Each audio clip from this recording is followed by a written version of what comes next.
কাছাৰ আৰক্ষীয়ে বিভিন্ন চুৰিকাণ্ডৰ সৈতে জড়িত 11টা চোৰক গ্ৰেপ্তাৰ কৰাৰ লগতে উদ্ধাৰ কৰিছে বৃহৎ পৰিমাণৰ চুৰি সামগ্ৰী। শিলচৰৰ লগতে উপকণ্ঠ অঞ্চলৰ বিভিন্ন ৱাৰ্ড আৰু লেনত সংঘটিত হোৱা বিভিন্ন চুৰিৰ বিষয়ে জনসাধাৰণে আৰক্ষীক অধীক্ষকক অৱগত কৰাৰ পিছত বুধবাৰে নিশা আৰক্ষীৰ এটা দলে বিশেষ অভিযান চলাই 11টা চোৰক গ্ৰেপ্তাৰ কৰে। ঘটনা সন্দৰ্ভত কাছাৰ আৰক্ষী অধীক্ষক কাছাৰ আৰক্ষীয়ে ৰাইজৰ সম্পত্তি আৰু জীৱন সুৰক্ষাৰ বাবে দায়বদ্ধ আৰু জিলাখনত চোৰৰ ভাবুকি ৰোধ কৰাৰ ক্ষেত্ৰত আৰক্ষী সক্ৰিয় হৈ আছে বুলি মন্তব্য কৰে। আৰক্ষীৰ অভিযানত সাগৰ দাস, কবিৰ হুছেইন, নিৰুধ দাস, ৰাজু দাস, চৈফ আলী, ববি দাস, আব্দুল লস্কৰ, সঞ্জয় সিং, ওমকাৰ মালি আৰু দেৱেন্দু দাসকে ধৰি মুঠ 11টা চোৰক গ্ৰেপ্তাৰ কৰাৰ লগতে তেওঁলোকৰ পৰা বৃহৎ পৰিমাণৰ চুৰি সামগ্ৰী উদ্ধাৰ কৰে। 11টা চোৰৰ ভিতৰত 2জনক জেললৈ প্ৰেৰণ কৰা হৈছে। বাকী 9জনক আদালতত হাজিৰ কৰি কঠোৰ আইনী ব্যৱস্থা গ্ৰহণ কৰিব। ইফালে আৰক্ষীয়ে জিম্বাত থকা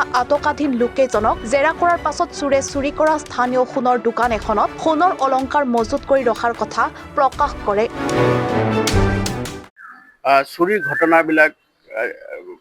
লৈ আমি এটা বিশেষ অভিযান আৰম্ভ কৰিছিলোঁ। কেইজনমান আমাৰ স্থানীয় ব্যক্তি আহি আমাৰ ওচৰত তেওঁলোকে আপত্তি কৰিছিলে যে কিছুমান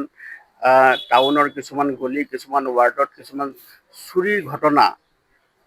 বৃদ্ধি পাইছে বুলি তেওঁলোকে আমাক জনাইছিলে আৰু আপত্তি কৰিছিলে। সেই সংক্ৰান্তত আমি যোৱা নিশা এটা বিশেষ অভিযান চলাইছিলোঁ আৰু এই অভিযান কালত আমি 11জনকৈ চোৰ হাতে লোটে আমি ধৰা পেলাবলৈ সক্ষম হৈছোঁ আৰু তেওঁলোকৰ পৰা আমি বৃহৎ পৰিমাণৰ চুৰি সামগ্ৰী আমি জব্দ কৰিছোঁ। এই যিসকল ব্যক্তিক আমি ইতিমধ্যে কৰায়ত্ব কৰিছোঁ আৰু তেওঁলোকক সোধপোছ কৰি আছোঁ, তেওঁলোকৰ নাম হ'ল সাগৰ দাস, কবিৰ হুছেইন, নিৰদ দাস, ৰাজু শ্বাহ, চৈফ আলী, ৰবি দাস, আব্দুল লস্কৰ, সঞ্জয় সিং, ওমকাৰ মালি আৰু দিব্যেন্দু ৰয়। এইকেইজন 11জন ব্যক্তিক আমি ইতিমধ্যে এৰেষ্ট কৰিছোঁ। ইয়াৰে 2জন ব্যক্তি ইতিমধ্যে জেলৰ হাজতত প্ৰেৰণ কৰা হৈছে আৰু ইয়াত 9জন ব্যক্তি আছে, তাতে এগৰাকী মহিলা আছে। গতিকে তেওঁলোকৰ যিটো মডাছ অপাৰেণ্ডি হৈছে, তেওঁলোকে গোটেই সামগ্ৰীসমূহ তেওঁলোকে চুৰি কৰি ইয়াতে এটা বিশেষ অঞ্চলত মানে সদৰঘাট ব্ৰিজৰ ওচৰত এটা কালভাৰ্টত তেওঁলোকৰ এটা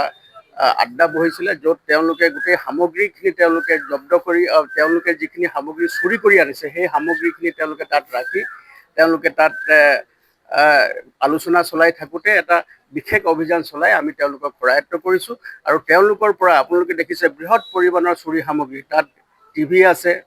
তাত এটা ৰিক্সা আছে, তাত অন্যান্য যিখিনি কাঁহৰ বাচন বৰ্তন, তাৰ লগতে গেছৰ চিলিণ্ডাৰ, তাৰ লগতে হেলমেট আৰু আন সামগ্ৰী ইয়াত আছে। আৰু বিশেষভাৱে আৰু এটা উল্লেখ কৰিব পাৰি যে ইয়াত যি সোণৰ অলংকাৰ পাতি চুৰি কৰি তেওঁলোকে এটা বিশেষ সোণাৰীৰ দোকানত তেওঁলোকে জমা দিয়ে আৰু সেই সোণাৰীৰ দোকানীয়ে সেইখিনিক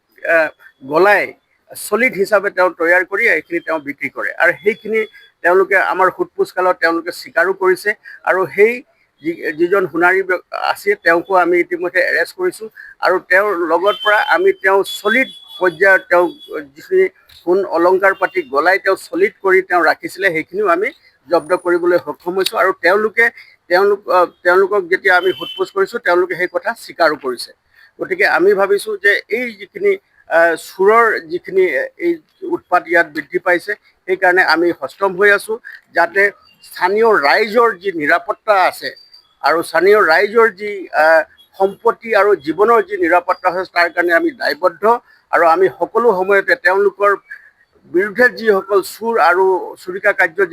যি লোকে সম্পাদন কৰে তেওঁলোকৰ বিৰুদ্ধে আমি কঠোৰ হৈ আছোঁ আৰু তেওঁলোকে যাতে কঠোৰতম আইনগতভাৱে তেওঁলোক যাতে শাস্তি পায়, অনাৰেবল আদালতত যাতে তেওঁলোকে শাস্তি পায় তাৰ কাৰণে বিশেষ ব্যৱস্থা গ্ৰহণ কৰিছোঁ। এই যিসকল ব্যক্তি আছে এই গোটেই ব্যক্তিসকল আমাৰ জিলাখনৰে বিভিন্ন অঞ্চলৰ হয়, যেনেকৈ শিলচৰৰো আছে, ধলাইৰো আছে, তাৰ লগতে ইয়াত চুবুৰীয়া জিলাৰো আছে, হোজাইৰো আছে। গতিকে তেওঁলোকে এই যি বৰাক ভেলীৰ আৰু তাৰ অঞ্চলৰ বিভিন্ন অঞ্চলৰ পৰা তেওঁলোকে গোট খাই তেওঁলোকে এই চুৰিকা কাৰ্য তেওঁলোকে সংগঠিত কৰে। গতিকে আমি তেওঁলোকৰ এই যিটো ৰেকেট আছে, তেওঁলোকৰ এই চুৰিকা কাৰ্য চলাই যোৱা যি ৰেকেট আছে আৰু গোটেই ৰেকেটটো আমি যাতে বাষ্ট কৰিব পাৰোঁ আৰু তেওঁলোকৰ চাৰ্কুলাৰ যিসকলে থাকি এই কামটো কৰি আছে তেওঁলোকে যাতে এই কাম কৰিব নোৱাৰে তাৰ কাৰণে আমি তৎপৰ হৈ আছোঁ আৰু তেওঁলোকৰ বিৰুদ্ধে আমি কঠোৰতম আইনগত ব্যৱস্থা ল'বলৈ তৎপৰ হৈ আছোঁ আৰু যিসকলে এই যি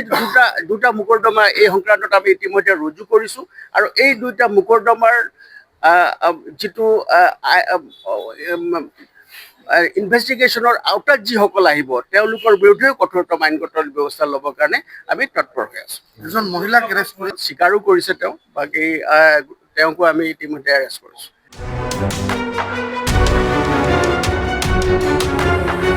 ব্যুৰো ৰিপৰ্ট, এনিফাৰো 24।